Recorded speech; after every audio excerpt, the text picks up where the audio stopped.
Louvado seja o Senhor. Meus irmãos, hoje nós daremos continuidade no capítulo 10, estaremos vendo os versículos de 5 a 10. Para o texto de hoje, para a leitura de hoje, nós precisamos também do versículo 4. Então, vamos fazer a leitura do 4 até o 10. Hebreus 10, do 4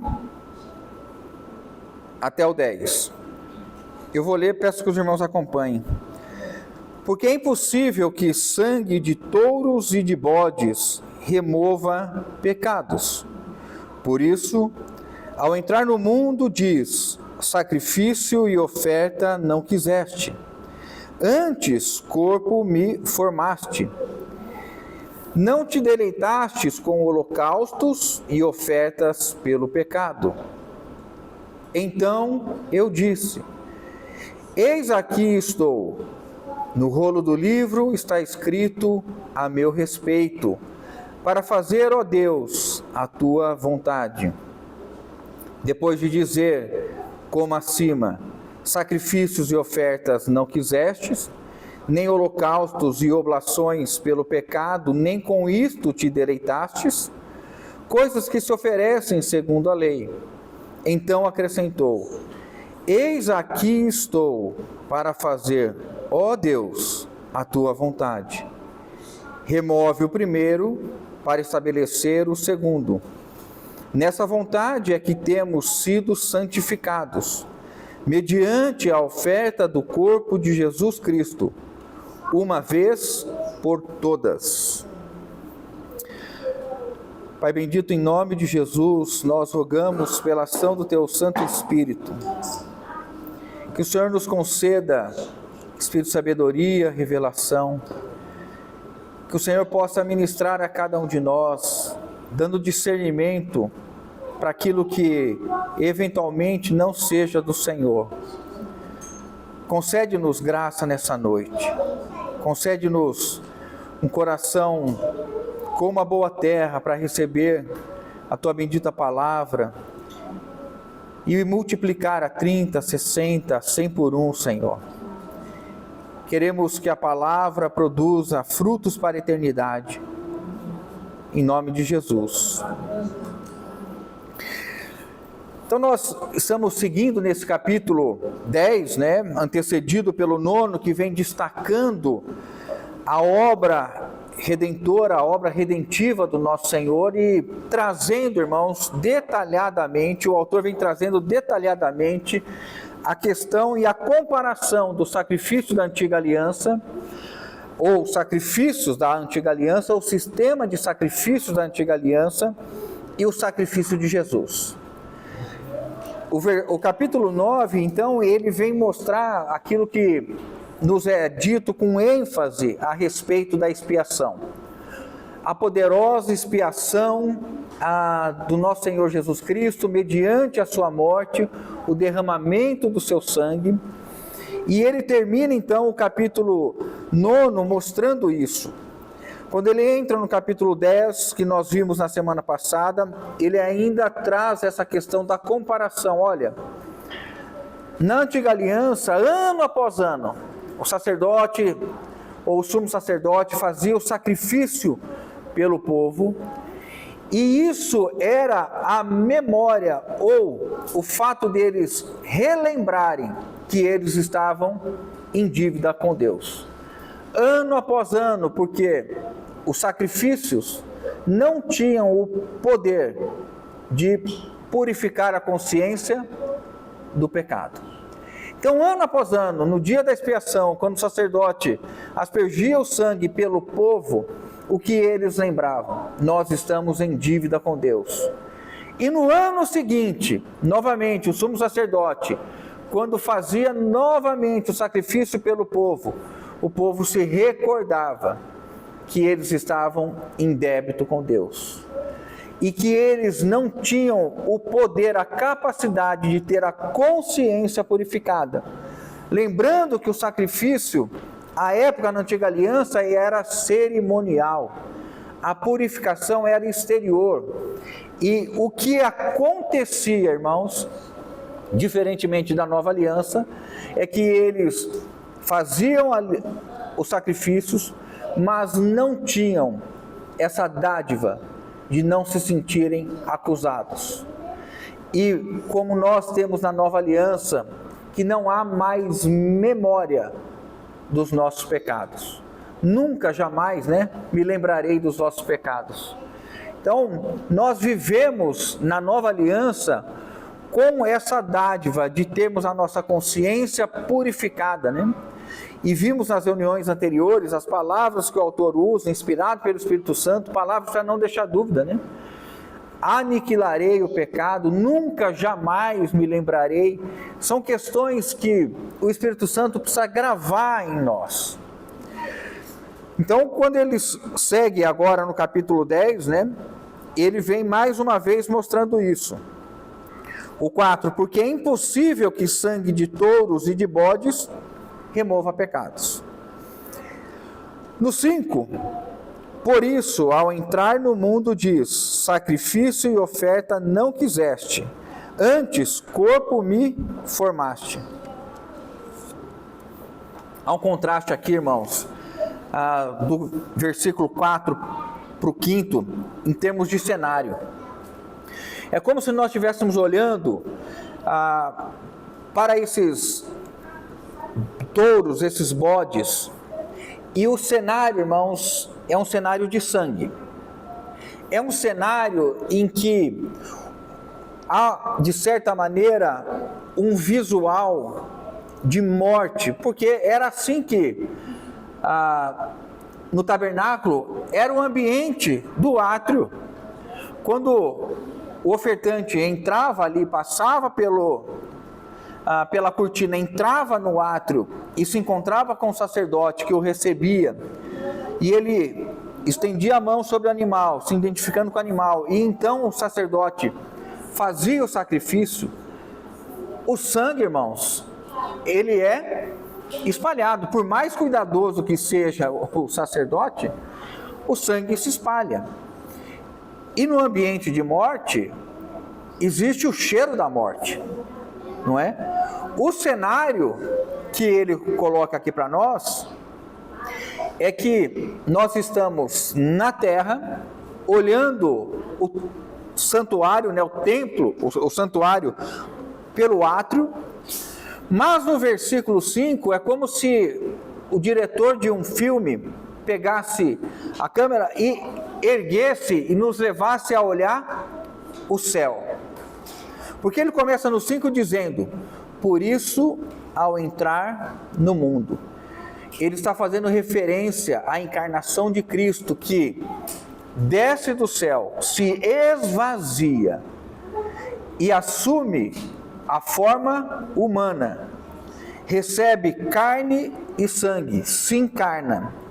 O cenário já não é mais de bodes, já não é mais de touros, já não há mais aqui uma visão terrena, mas ele faz questão de erguer os nossos olhos e nos colocar diante do Logos de Deus, que está sendo revestido de um corpo, para que pudesse então aqui socorrer a descendência de Abraão. O versículo 5, ele então enfatiza, após mostrar que do céu o nosso Senhor entra no mundo, uma linguagem semítica, judaica, uma linguagem da época, em vez de dizer nasceu, diz entrou no mundo. Então, Jesus nasce, Jesus se encarna, o verbo Logos de Deus assume a figura humana. E ele segue então agora dizendo, sacrifício e oferta não quisestes, antes um corpo me formastes. O autor, ele é muito habilidoso em fazer contrastes, comparações. Então ele está o tempo todo mostrando antiga aliança e nova aliança. Antiga aliança baseada nos sacrifícios, nas ofertas, e aqui ele diz, e menciona os textos em que, embora os sacrifícios e as ofertas tenham sido determinadas por Deus, nós percebemos que aquilo nunca foi o agrado de Deus. Sacrifícios e ofertas, embora determinados pelo Senhor, estabelecidos na antiga aliança e a base do sistema da antiga aliança, nunca foi aquilo que trouxe prazer, deleite para o coração de Deus. Por quê? Porque mantinha o homem somente numa condição de conhecedor das suas fraquezas, mas inapto para vencer o pecado e se aproximar e viver uma vida íntima com Deus. Por quê? A lei conduz a Cristo. A lei é o aio, é o tutor que conduz até Cristo. E a carne, por estar enferma, não pode cumprir a lei. Tudo que o Senhor falou, faremos. Esse foi o desejo do povo. E eles fracassaram, e fracassaram, e fracassaram. Então a lei fazia com que eles entendessem: nós não podemos cumprir a lei. Falta-nos poder. A nova aliança muda completamente esse cenário, porque nós temos visto que o Espírito Santo foi dado e ele habita em nós. A lei está inscrita no nosso coração e gravada em nossa mente, e nós temos poder agora para subjugar o pecado. Então, nós vamos sendo levados a comparar e entender o que está sendo colocado diante da primeira audiência ou da primeira assembleia, dos primeiros leitores, os hebreus, cristãos que estavam sendo compelidos a voltarem às práticas judaicas. Aí nós temos aqui o nosso irmão dizendo assim: um corpo me formastes. Uma linguagem muito clara e evidente da encarnação de Cristo. Então o que agrada a Deus está sendo delineado diante de nós. A encarnação do Verbo, o Verbo assume um corpo humano, sacrifícios e holocaustos ficam na antiga aliança, perderam a validade, se tornaram caducos, já não tem mais valia, e agora o que está diante de Deus é o Cristo encarnado, vivendo entre os homens. E ele tabernaculou entre nós, e vimos a sua glória, glória como do unigênito do Pai. Este corpo me formastes. E aí ele segue o versículo 6 dizendo: irmãos, não te deleitastes com holocaustos e ofertas pelo pecado. O que é o deleite? Deleite é prazer, satisfação.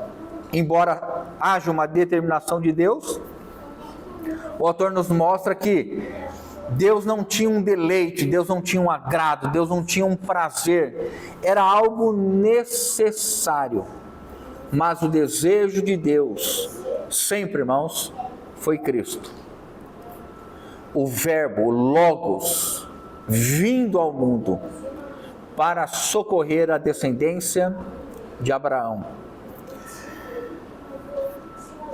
Há uma questão interessante, irmãos, que o irmão utiliza aqui, o Salmo 40, do versículo 6 a 8, para fazer referência aos versículos de 5 a 7 que nós estamos lendo aqui.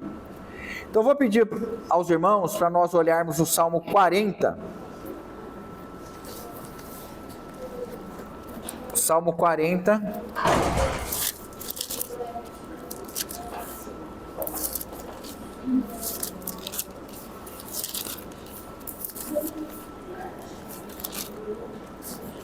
Os versículos 6 a 8. Vamos ler juntos? Salmo 40, 6 a 8. Vamos ler juntos? Sacrifícios e oferta não quisestes, abristes os meus ouvidos, holocaustos e ofertas pelo pecado não os requeres. Então eu disse: eis aqui estou, no rolo do livro está escrito a meu respeito. Agrada-me fazer a tua vontade, ó Deus. Dentro em meu coração está a tua lei. Então a base, irmãos, dessa porção de hoje, o irmão vai ao Antigo Testamento, no Salmo 40, e pega as palavras que originalmente foram ditas por Davi, e Davi até certo ponto, ele pôde experimentar as palavras que ele mesmo diz. Davi tinha o desejo de agradar e fazer a vontade de Deus. Davi tinha um coração segundo Deus. E Davi, até certa medida, ele pôde cumprir a vontade de Deus. Mas a plenitude destes versículos, e por isto que este salmo é um salmo messiânico, é um salmo que só se cumpre na figura do Messias, ele é trazido pelo autor de Hebreus, e aí nós temos a plenitude do cumprimento desta profecia. Jesus é o único que pode dizer então que ele tem um coração pleno, absoluto, total para cumprir a vontade de Deus. E aqui, antes de nós avançarmos e desenvolvermos essa questão da vontade, há um ponto muito interessante. Nós lemos aqui no versículo 6, se os irmãos olharem, diz assim, né? Sacrifícios e ofertas não quisestes. Os irmãos leiam como está na versão dos irmãos aí. Logo depois do ponto e vírgula. Abriste os meus ouvidos. Quando nós lemos em Hebreus, o que o autor diz? Ele diz assim: antes um corpo me formastes.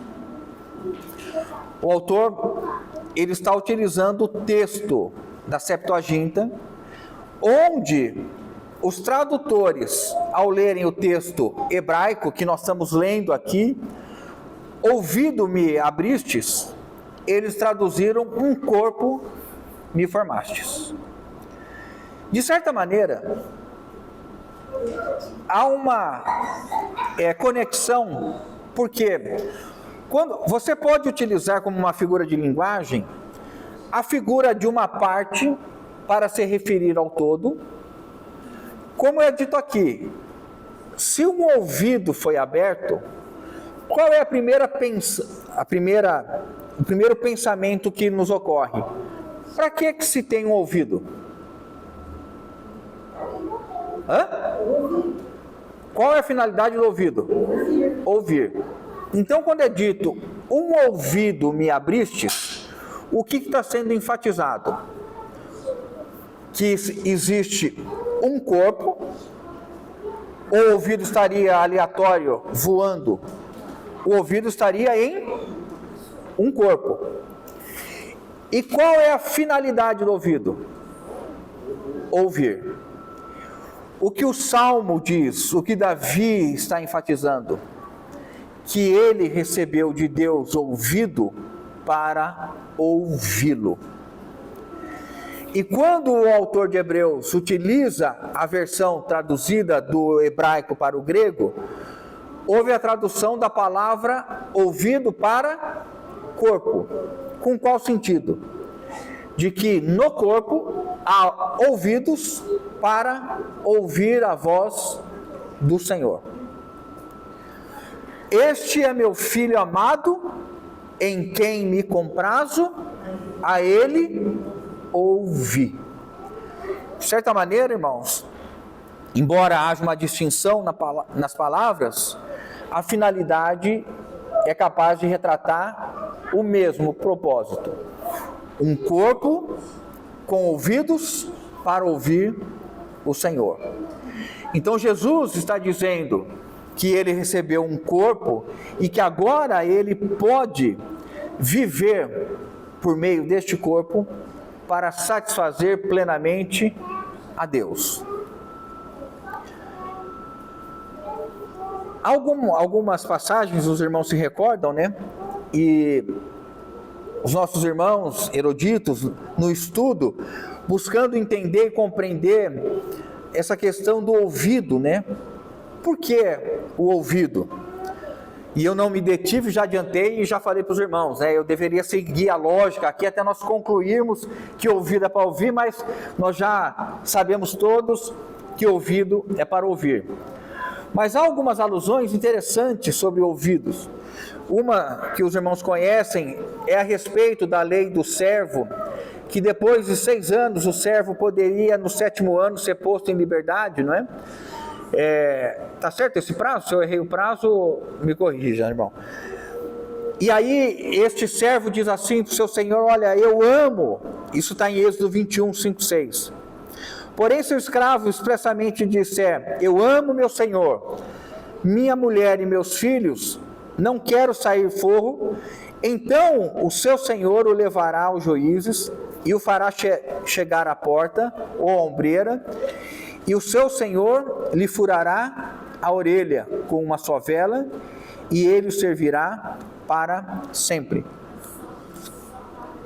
Por que furar a orelha?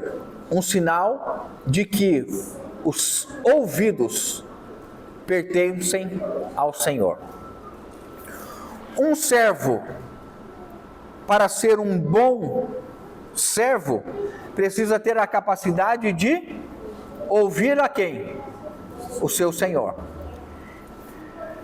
Um outro texto, né? E esse me parece que é mais adequado para a compreensão dessa visão, né? De que me abriste os ouvidos. Isaías 55. Isaías diz assim: o Senhor Deus me abriu os ouvidos, e eu não fui rebelde, não me retraí. Então Isaías reconhece que o ministério dele só pôde ser desenvolvido quando Deus abriu os seus ouvidos para que ele ouvisse a Deus.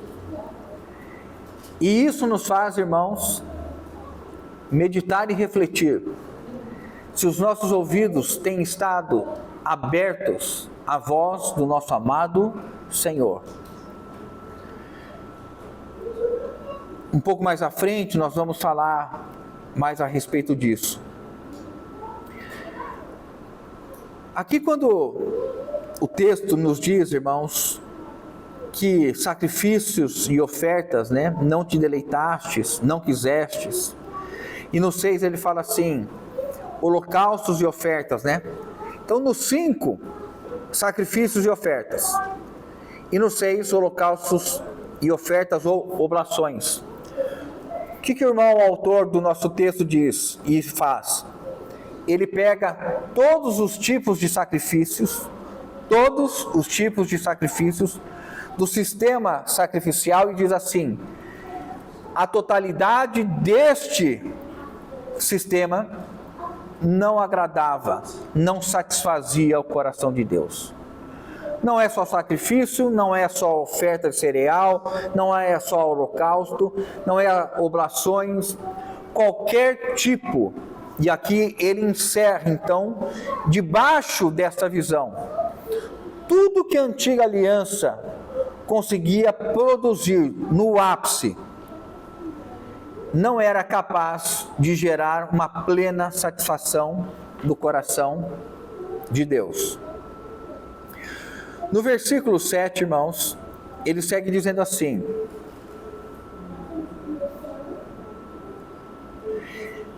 vamos ler juntos?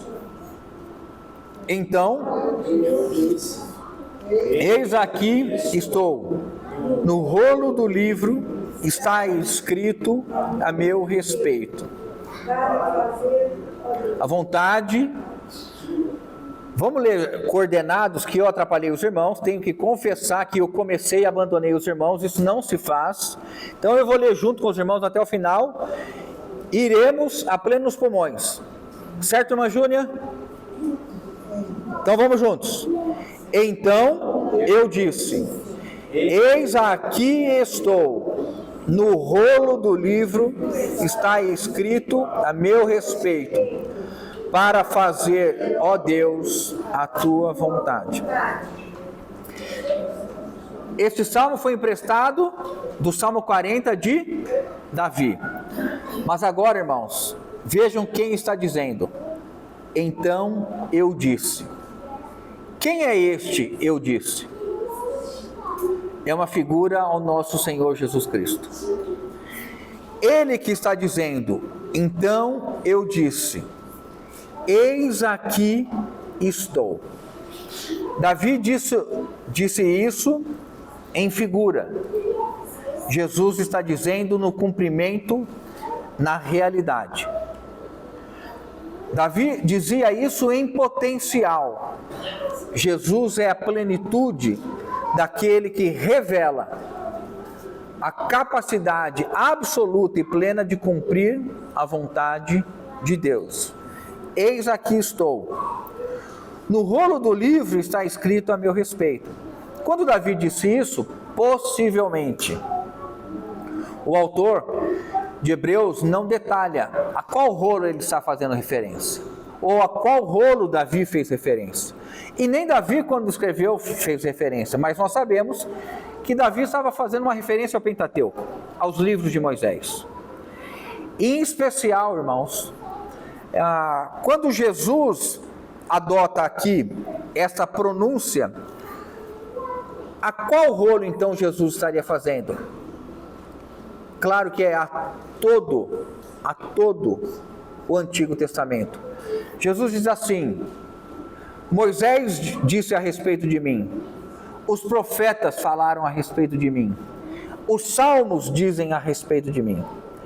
Então, quando Jesus está aqui dizendo, aqui estou, no rolo do livro está escrito a meu respeito, é uma referência a todas as profecias a respeito do Messias, a respeito de Jesus.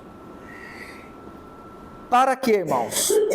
Para fazer, ó Deus, a tua vontade. Como nós podemos caracterizar, então, o ministério terreno de Jesus? Alguém que nasceu, viveu, morreu e ressuscitou para fazer a vontade de Deus.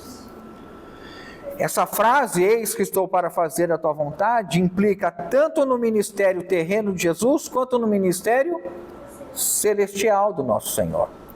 Ele continua até hoje cumprindo e fazendo a vontade do Pai. O versículo 2:8, eu queria ler com os irmãos de Filipenses, né? Filipenses 2:8.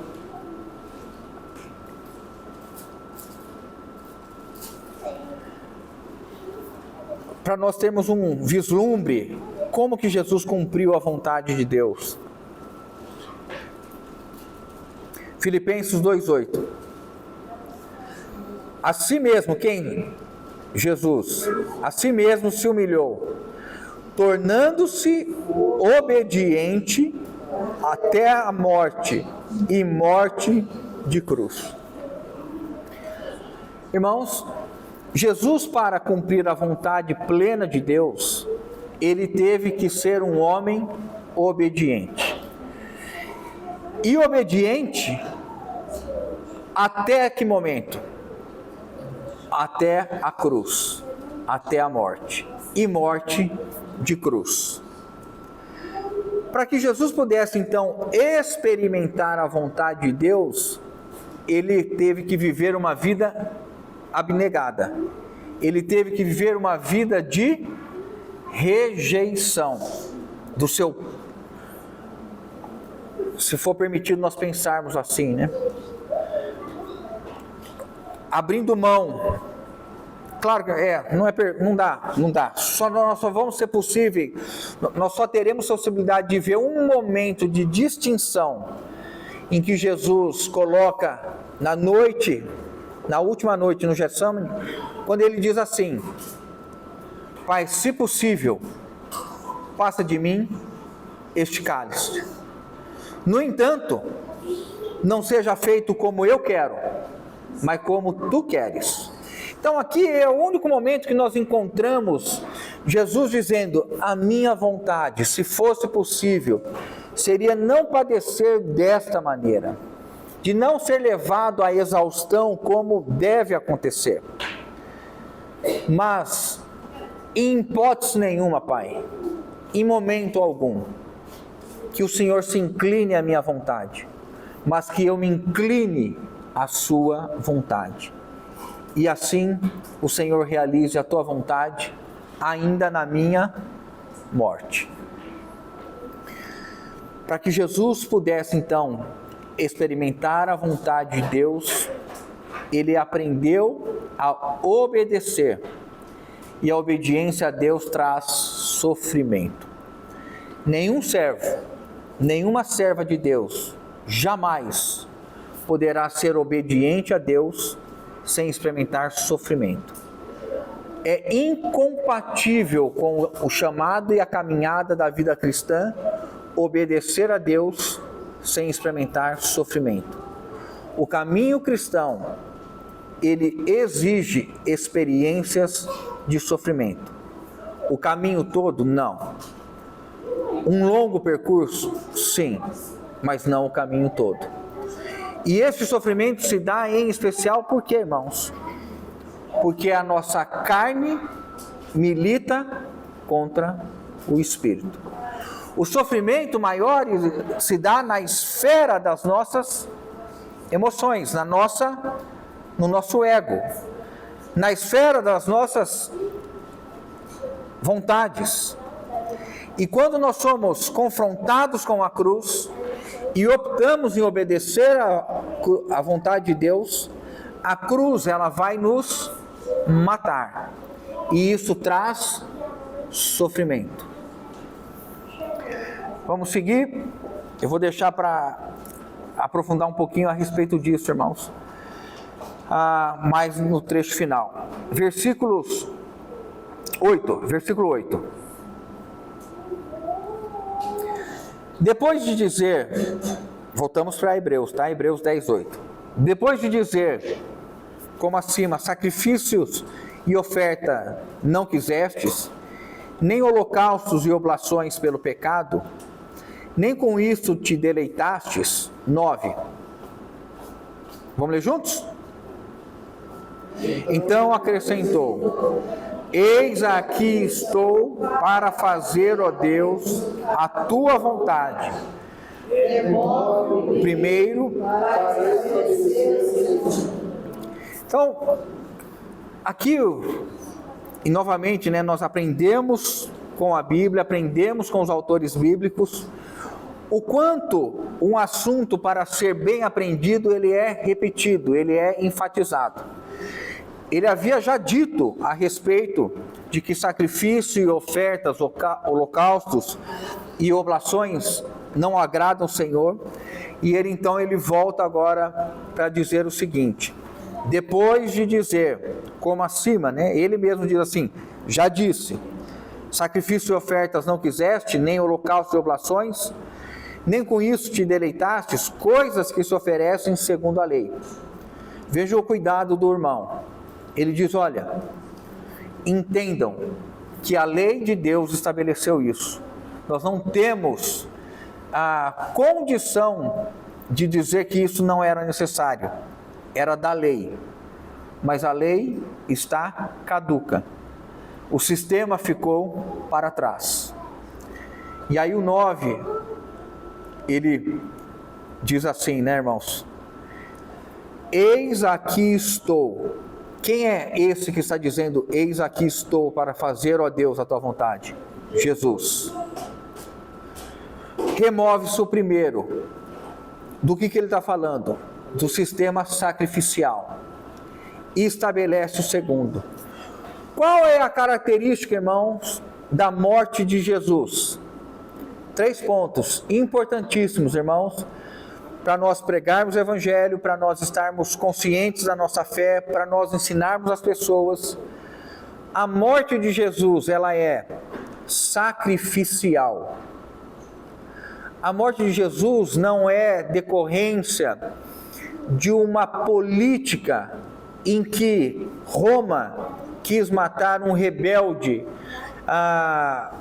judeu galileu, indolente, insubmisso, que se declarava Senhor, colocando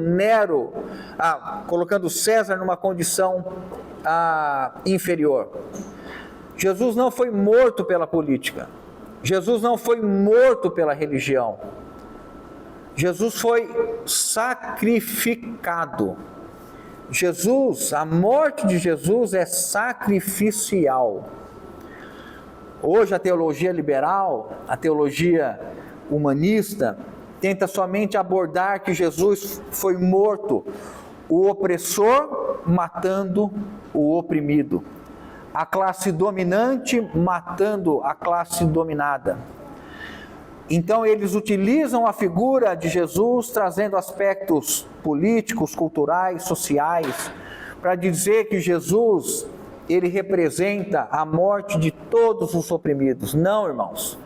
Jesus é um sacrifício.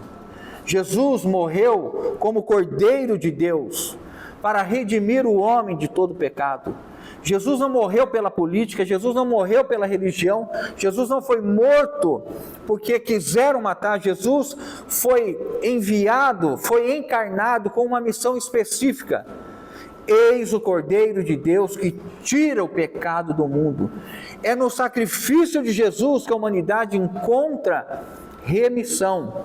Então a morte de Jesus é sacrificial, ela é redentora ou remissiva. Ela permite que o homem que crê em Jesus encontre então redenção, encontre remissão dos pecados aos que creem. E não somente ela é sacrificial e redentiva, na verdade eu adiantei de novo, né? A morte de Jesus, ela é vicária. O que isso significa? Substitutiva. Jesus assume o lugar do homem pecador, para que no lugar do homem ele possa experimentar toda a maldição que deveria estar sobre o homem. O sacrifício de Jesus a morte de Jesus é sacrificial, substitutiva ou vicária, e ela é redentiva. Nunca, irmãos, aceitem quando alguém coloque a morte de Jesus sobre um outro prisma, sobre um outro ângulo. É sacrifício, é substitutiva e ela é redentiva. Ela nos dá remissão. Então, há um outro ponto aqui muito importante, irmãos. Remove-se o primeiro, ou seja, remove-se o sistema sacrificial e estabelece o segundo. O segundo é o sacrifício de Jesus, que é pautado no que, irmãos? No amor. Jesus morreu por amor ao Pai e pelos homens, ou pelos escolhidos. Queria ver com os irmãos alguns versículos que falam a respeito disso.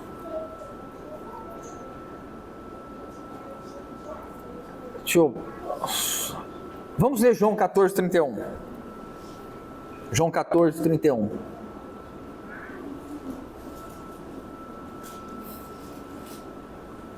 João 14, 31. Vamos ler juntos? Vamos juntos? Vamos esperar os irmãos aí? Contudo, assim procedo, para que o mundo saiba que eu amo o Pai, e que faço como o Pai me ordenou. Levantai-vos, vamos daqui. Eu amo o Pai. Irmãos, a maneira que Jesus viveu em cumprimento à vontade de Deus é porque ele amava o Pai. Ele amava Deus. Ele amava cumprir a vontade de Deus. Uma comida tenho e ela consiste em fazer a vontade de meu Pai.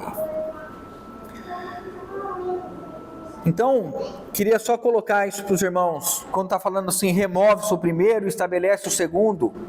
O sacrifício de Jesus é baseado no amor. não num estabelecimento ritualístico e cerimonial, mas numa entrega de amor, uma entrega absoluta, relacional. Ele queria satisfazer o coração de Deus.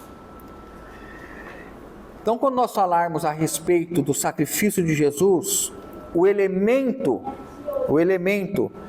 que cobre o sacrifício, a substituição e a expiação é o amor. Por que que Jesus morreu? Por amor ao Pai. E também Efésios diz que ele amou a igreja e a si mesmo se entregou por ela. Então agora, irmãos, o versículo 10, Hebreus 10, 10. Nessa vontade é que temos sido santificados, mediante a oferta do corpo de Jesus Cristo, uma vez por todas. Qual é esta vontade? Nessa vontade é que temos sido santificados. Qual vontade? De Jesus agradar o Pai. Qual é o desejo do Pai? E Deus amou o mundo de tal maneira que deu seu Filho unigênito, para que todo aquele que nele crê não pereça, mas tenha a vida eterna. Então Jesus, amando o Pai, ele se entrega pelo Pai e pelos homens para que pudesse ser gerada a igreja, pela qual ele morreu e se entregou pela igreja. É nessa vontade, irmãos, nessa vontade de Deus em restaurar o homem por meio de Jesus, é que nós temos sido santificados. O que isso significa? É que por conta da vontade de Deus de restabelecer o homem a sua comunhão, nós fomos chamados a viver uma vida separada. E santificação aqui em Hebreus, ela está estritamente ligada com a nossa permanência no Santo dos Santos, onde Deus vive. Porque o nosso sumo sacerdote adentrou o Santo dos Santos como precursor para nos chamar a viver aonde? No Santo dos Santos. Irmãos, toda a figura do tabernáculo diz respeito à santidade de Deus e o processo de santificação para nós termos a presença de Deus. Um animal é morto, sacrificado, o sangue é aspergido, a carne é queimada, há uma bacia para os sacerdotes se lavarem, há o pão para ser alimentado, há a luz para ser iluminado, há o altar de incenso para orarmos e finalmente nós entramos no Santo dos Santos e encontramos a arca do testemunho, coberta pelas asas dos anjos, e então o sumo sacerdote aspergia o sangue para que ele pudesse estar naquele ambiente e a glória de Deus, a presença de Deus pudesse tomar conta daquele ambiente. Toda a visão do santuário é para nós entendermos santidade de Deus e entendermos que o véu foi rasgado de cima a baixo para que nós agora, como santos e santificados pela obra do nosso Senhor, pudéssemos viver em constante santidade, sem a qual ninguém verá a Deus. Sede santos, como é santo o vosso Pai. Então, nesse contexto do versículo 10, essa vontade de sermos santificados nos coloca dentro do Santo dos Santos. Acheguemo-nos confiadamente peguei o versículo errado, né? Esse vai falar do trono, né? Estou querendo lembrar o que fala para nós adentrarmos com intrepidez no Santo dos Santos, né? É aqui, ó, 10:19. Tendo, pois, irmãos, intrepidez para entrar no Santo dos Santos pelo sangue de Jesus. Irmão, se você é alguém santificado, qual é o lugar que você deve estar? Aonde, irmãos? Alguém tem dúvida? Santo dos Santos. Mediante a oferta, então os irmãos aqui, vejam como essa questão da santificação ou da santidade, ela se torna absolutamente mais comprometedora. Por quê, irmãos? Porque o que Deus espera é que nós estejamos na sua presença. E na sua presença, nós não podemos conviver com uma vida que desagrada o Senhor. O sangue é fundamental, a confissão de pecados é fundamental, a lavagem de água pela palavra é fundamental. Mediante a oferta do corpo de Jesus Cristo, uma vez por todas. Então, o autor termina aqui vinculando o seguinte: a vontade de Deus se cumpriu quando Cristo, ou melhor, quando Jesus Cristo assumiu este corpo e foi ao madeiro, morreu e ressuscitou. Esta visão se completa, irmãos, com uma sublimidade. Nós devemos compreender aqui a intenção do Espírito Santo de trazer corpo de Jesus Cristo. Normalmente, o nosso autor usa somente o termo Jesus. Em Hebreus 13, ele vai usar Jesus Cristo também. Mas aqui ele diz o corpo de Jesus Cristo, fazendo referência explícita às duas naturezas do nosso Salvador. A natureza humana em Jesus. E Cristo, os irmãos sabem que a palavra Christos, que é ungido, ou Messias, fazendo referência à função de Jesus como homem, o Messias. Então ele está dizendo, este Jesus, o verbo encarnado que nós vimos, e os nossos olhos contemplaram, nossas mãos apalparam, com respeito ao verbo da vida, este Jesus, que é o Cristo, ele teve um corpo. Então, Jesus, o corpo de Cristo, contemplava a natureza humana e a natureza divina. E no sacrifício de Jesus na cruz, nós temos as duas naturezas do nosso Salvador, a humana e a divina. Para maiores esclarecimentos a respeito disso, perguntaremos quando estivermos com o nosso Senhor Jesus Cristo, para Ele detalhar profundamente os mistérios da Trindade e tudo aquilo que é inerente a isto. Para nós, o que o autor quer que nós saibamos, Jesus Cristo é que assumiu a forma humana e foi feito maldição no madeiro e ressuscitou ao terceiro dia, para que o Espírito Santo fosse derramado sobre toda a carne, para que a gente pudesse então experimentar o poder do Espírito Santo em nossas vidas. Irmãos, termino aqui a tônica, a respeito desses 5 versículos, do 5 ao 10, e a ênfase aqui é para que o olhar de todos nós possa estar devidamente esclarecido e com uma visão profunda a respeito da obra sacrificial do nosso Senhor. O que foi o sacrifício de Jesus? O impacto nas nossas vidas. Ele enfatiza isso. Ele mostra isso. Ele vai no céu buscar o Verbo, encarna o Verbo e mostra que tudo o que era da antiga aliança ficou. A única coisa que importa é que um corpo foi dado a Jesus e por meio deste corpo, com morte e ressurreição, o corpo místico de Cristo, a igreja foi gerada. De um corpo humano vem um corpo místico. Às vezes a gente tem que usar essas palavras, metafísico, que excede a compreensão humana.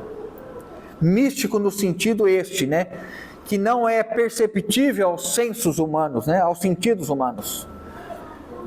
Um corpo físico, com morte e ressurreição, gera um corpo místico, a igreja gloriosa do nosso Senhor, da qual nós fazemos parte. Agora, o que nós extraímos, irmãos, desses pontos que foram apresentados nesses versículos? Queria colocar para os irmãos a respeito do sacrifício: amor, obediência e sofrimento. Algumas lições que nós temos que olhar e meditar como igreja, se o impacto do sacrifício de Jesus em nossas vidas tem sido a contento da vontade do Senhor. Amor, obediência e sofrimento. Vamos então aos textos, irmãos. 1 João 3,16. E a partir de agora eu gostaria que os irmãos, dentro da possibilidade, quem quiser, mas gostaria que os irmãos acompanhassem. 1 João 3,16.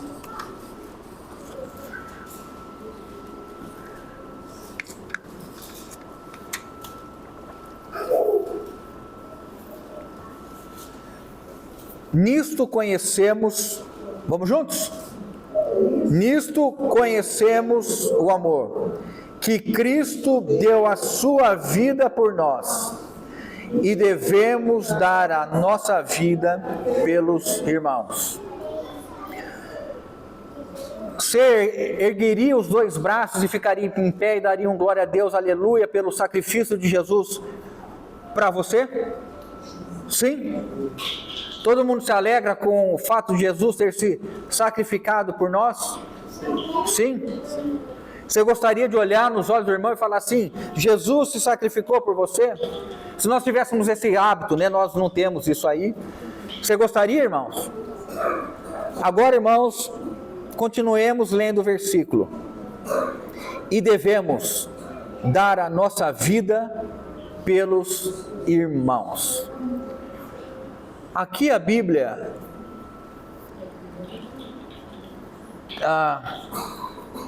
olha para o corpo de Cristo, o corpo místico de Cristo. O corpo místico de Cristo está baseado no sacrifício amoroso do seu Senhor. E, portanto, nós somos estes que aprenderam que a verdadeira vida que agrada ao Pai implica em sacrifício pelos irmãos. Jesus se sacrificou por nós, e nós podemos ou devemos dar a vida pelos irmãos bacanas, legais, pelos irmãos que são joia conosco, pelos irmãos que dão carona para nós, pelos irmãos que fazem doce que nós gostamos, pelos irmãos que nos abraçam, que nos dão ósculo santo, nós devemos dar a vida pelos irmãos. Me permitam falar aqui, pelos irmãos que desagradam a sua empatia ou simpatia, ou pelos irmãos que te ferem, pelos irmãos que te magoam, pelos irmãos que você não tem admiração no comportamento, pelos irmãos que exigem uma capacidade que somente o Espírito Santo dá, de estar com esses irmãos, porque naturalmente não seria a tua escolha nem a minha escolha. A igreja, irmãos, não é um lugar onde nós escolhemos irmãos. A igreja é um lugar onde nós amamos e acolhemos todos os irmãos que Deus traz para nós. Seja ele da maneira que for, seja ele diferente, o quanto seja de cada um de nós, e tomara que alguns sejam bem diferentes de nós, a ponto de nos espremerem para que saia verdadeiramente as virtudes de Cristo do nosso relacionamento. Dar a vida pelos irmãos significa que nós estamos dispostos a entregar a nossa vontade, entregar os nossos sentimentos, entregar os nossos desejos, a nossa agenda pelos irmãos. Qual tem sido a prioridade em nossas vidas? Se a nossa prioridade não é o Senhor e o seu corpo, não é o Senhor e a sua noiva, não é o Senhor e a sua casa, não é o Senhor e a sua igreja, nós estamos desviados do caminho que Deus estabeleceu para nós. Ter um irmão do nosso lado é uma dádiva, é uma bênção e é uma oportunidade de manifestar o amor de Deus. Não escolha, irmãos. Não selecione, irmãos. Não se feche num grupo de irmãos. Não seja partidário para um grupo de irmãos. Tenhamos o coração do apóstolo Paulo: a quem me gasto e me deixarei gastar por vós. Paulo se permitia ser usado pelos irmãos, porque ele entendia que isso implica no sentido pleno de uma vida de obediência ao Senhor. O verdadeiro sacrifício exige sofrimento. Quais são os 4 pilares do amor, irmãos, de 1 Coríntios 13? Do amor ágape. Os 4 pilares do amor: o amor tudo sofre, o amor tudo crê, o amor tudo espera, o amor tudo suporta. O amor sofre. Amar irmão traz sofrimento para nós. Toda vez que nós nos abrimos a um relacionamento, irmãos, nós estamos nos abrindo a sofrimento. Porque cuidar de filhos traz sofrimento. Traz ou não traz? Os pais aqui, né, diversos pais com diversos momentos de vida dos filhos. Mas o filho adulto, você parou de sofrer por ele? Não. Sofre quando é recém-nascido, sofre quando é criança, sofre, geme e anda de joelho quando é adolescente, depois sofre quando é jovem adulto, depois adulto, e depois até o dia que o Senhor nos tomar. O amor tudo sofre. Irmão, se você não quiser ter problema, não quiser dor de cabeça, não se relacione. Vire as costas ao chamado de Deus. Diga não à igreja de Deus. Queira só estar sentado, queira só estar debaixo do ar-condicionado. Não viva as dores dos irmãos. Não viva o sofrimento dos irmãos. Não atenda telefone. Não responda chamado. Vire as costas aos irmãos. Agora, se você quiser cumprir um chamado de Deus, acolha todos a quem o Senhor te trouxer. Paulo enxergava os irmãos como coroa, e às vezes nós entendemos os irmãos como peso, como fardo. Nenhum irmão é fardo. Os irmãos são coroa e alegria, enquanto nós servimos chorando. O amor tudo sofre, o amor tudo crê. Não perca nunca a esperança da ação do Espírito Santo na vida de um irmão. Deus é especialista em fazer irmãos ressuscitarem do nada. A vida arrebentada, destruída, a gente olhar assim e falar: esse irmão acabou com tudo. E o Senhor é poderoso para restaurar a vida desse irmão. E a nós compete nós cremos. O amor tudo crê. Não abra mão de nenhum irmão. Nunca. A não ser que o irmão feche a porta na tua cara e diga assim: some. Mas a gente some depois, durante um tempo. Mas nós somos perseverantes e de joelhos iremos apresentar esse irmão diante de Deus. até que Deus um dia possa abrir e trazer este irmão de volta. Efésios 5, 25, 27 diz assim: Cristo amou a igreja, a si mesmo se entregou por ela, né? E o 29 e 30 diz assim: porque ninguém jamais odiou a própria carne, antes a alimenta e dela cuida, como também Cristo o faz com a igreja. O que é na prática amar os irmãos? É alimentar e cuidar dos irmãos. Por isso que o desafio de uma congregação, irmãos, o desafio de uma congregação é deixar de ser somente congregação para ser uma comunidade.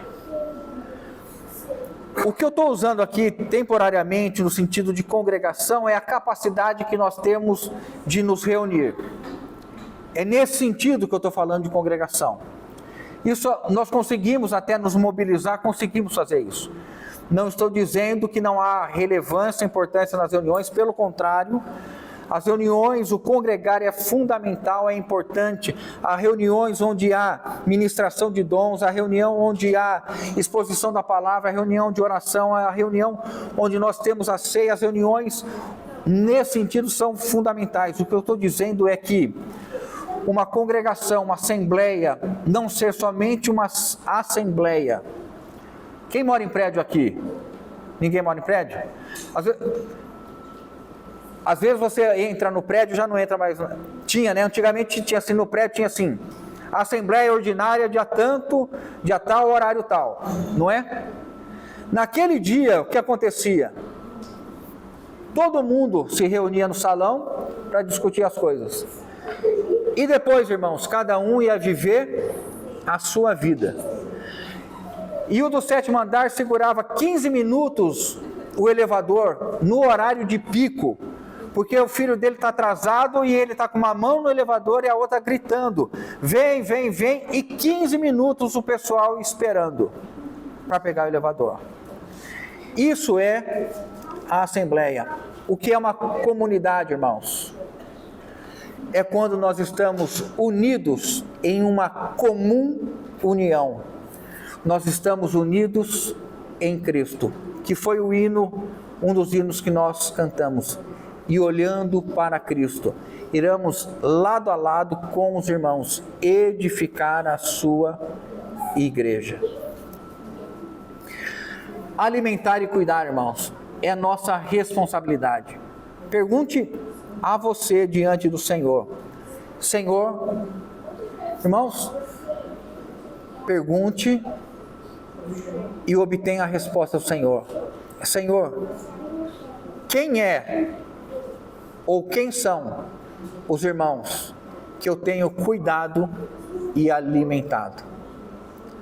Quem são os irmãos que eu tenho cuidado e alimentado? Não é da vontade de Deus que nenhum de nós esteja vivendo uma vida de comum união se nós não estamos cuidando e alimentando as pessoas. Por que nós lemos a Bíblia todos os dias? Para nos alimentar, sim, e para que alimentados tenhamos alimento para dar para os outros. Por que nós vamos visitar os irmãos? Porque é uma necessidade de cuidado. Por que nós chamamos os irmãos? Porque é uma necessidade de cuidado. Então falei do amor, obediência, né? João 14,15: se me amais, guardarei os meus mandamentos. João 14,15: se me amais, guardarei os meus mandamentos. A igreja é o lugar onde a vontade de Deus é feita, os mandamentos de Deus são obedecidos. Nós não podemos, irmãos, selecionar a palavra de Deus. A palavra de Deus é completa, é integral, é de Gênesis a Apocalipse para nós. Nós não escolhemos os versículos, nós não selecionamos o que nós queremos ouvir ou praticar. Nós adotamos a palavra de Deus inteira e devemos obedecer a palavra toda de Deus. Maridos, amai as vossas esposas. As esposas dizem o quê? Hã? Vocês estão desanimadas por quê? Porque sabe que vem a parte 2, né? Mulheres, sede submissas aos vossos maridos. Amai uns aos outros com o amor de Deus, com o amor fraternal. Carregai a carga um dos outros. Quem está com a vida difícil aqui, irmãos? Irmãos, a igreja é um lugar de transparência. A igreja é um lugar de realidade. Se nós vestimos máscaras nos relacionamentos, nós ignoramos a natureza da igreja, que é de serviço, de abrigo, acolhimento, de serviço. Carregai a carga uns dos outros. Se você não se abre e não coloca para os irmãos a situação que você está vivendo, você não tem condição de esperar ser socorrido, porque os irmãos não sabem. Não adianta nós termos a aparência de que está bem e o coração está sangrando, doído. Nós devemos ser sinceros, sem cera, transparentes. A igreja é o lugar da realidade. Falar a verdade em amor. Ô, irmão, estou magoado com você, estou chateado com você. Naquele dia você fez isso. Adianta passar anos aqui, coração sangrando, fingindo que está tudo bem, dando a mão, mas o coração não está bem? Se você sabe que alguém tem algo contra ti, vai e reconcilia-te com ele, antes que o meirinho te leve ao juízo. Você sabe que o irmão está magoado, chateado pela conduta, então você vai, irmão, eu te fiz alguma coisa, eu te magoei, eu te aborreci, se eu fiz isso, me perdoa. Quantas vezes nós devemos perdoar os irmãos? O irmão te pediu perdão, quantas vezes? Ah, irmão, o que você fez foi muito grave, mas estou muito bravo com você. Na verdade eu não quero, estou até pensando em parar de reunir, vou procurar uma outra igreja, que eu gosto de uma outra igreja, que todo mundo me trate bem e que eu possa sentar na frente. É isso, irmãos? É isso? Se você não tem capacidade de perdoar, você vai buscar onde o perdão? Em Jesus. Senhor, eu estou muito magoado com aquele irmão. Eu estou triste com aquele irmão. E aí nós vamos buscar o poder de perdão aonde? No Senhor. Porque nós devemos dar a vida pelos irmãos, cuidar e alimentar. E por fim, irmãos, falar rapidamente do sofrimento. Não anima ninguém, né? Nem a mim, né?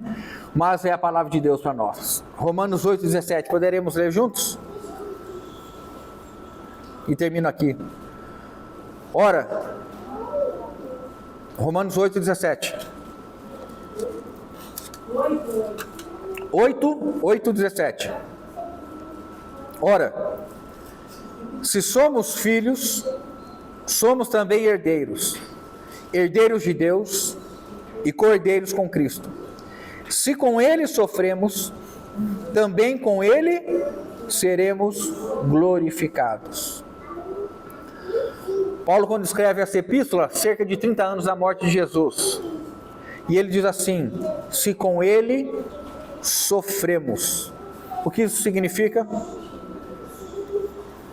Que por causa do corpo de Cristo, pelo qual Cristo se entregou pela sua igreja, nós estamos dispostos a ter uma conformação na nossa mente e no nosso coração, que parte do nosso chamado implica no sofrimento por causa de Cristo e da sua igreja. Ao final da nossa vida, nós devemos ter profundas cicatrizes de homens e mulheres que sofreram por causa do Senhor e por causa da sua igreja. Se nós fugirmos de cada situação de desconforto, que em cada situação de aperto, para não tomarmos a cruz, poucas cicatrizes nós teremos, e isto não nos dará o direito de reinarmos com Cristo. Porque, irmãos, se sofremos com Ele seremos glorificados. E a glória é naqueles que aprenderam a obediência pelas coisas que sofreram. Nós só teremos direito a galardão se estivermos conformados que devemos sofrer por Cristo e pela igreja. Termino com Paulo 3,10. Filipenses, uma carta de Paulo, 3,10. E para o conhecer e o poder da ressurreição e a comunhão dos seus sofrimentos, conformando-me com ele na sua morte. Como que Paulo entendia que ele poderia viver a vida cristã e conhecer o Senhor? Se ele tivesse o poder de ressurreição, se ele tivesse a comunhão dos sofrimentos. Irmãos, Paulo entendia que ele deveria dividir com Cristo ressurreto a responsabilidade de sofrer por sua igreja. Era como se Paulo falasse assim: Senhor, me dá alguns para que eu possa sofrer com eles ou por eles, enquanto o Senhor sofre por outros. E alguém mais ousado ou também ousado como Paulo diz assim: Senhor, me dá alguns para que eu possa sofrer por estes, para que eu possa alimentar e cuidar. E aí Paulo diz assim: mas eu não quero somente sofrer e ter comunhão nos sofrimentos, mas eu quero também me conformar na morte de Cristo, a ponto de não permitir que o meu sentimento, a minha vontade, os meus olhos naturais sejam um empecilho para que eu ame plenamente com o amor divino qualquer irmão, e possa estar conformado à sua morte, e assim receber os fardos de amor com os quais Deus nos agracia dia a dia, trazendo pessoas ao nosso convívio. E este homem semi-morto, quem vai tomá-lo? Foi o levita? Foi o sacerdote? Quem foi? O samaritano, que deitou azeite e vinho e levou para onde, irmãos? Para a hospedaria. E ali, aquele homem pôde encontrar um hospedeiro, e ele fez uma promessa para o seu hospedeiro, e disse assim: cuida dele, gaste o que for necessário, e quando eu voltar, eu te recompensarei. A igreja é o lugar de receber os doentes, os enfermos, os renegados, os excluídos, os ignorados, os abatidos, os humilhados, os destruídos. A igreja acolhe com o amor de Deus cada um desses. Este é o poder do sacrifício de Jesus na nova aliança, derramado em favor de vós. Amor, obediência e sofrimento. Louvado seja o Senhor. Vamos orar? Alguém ora então?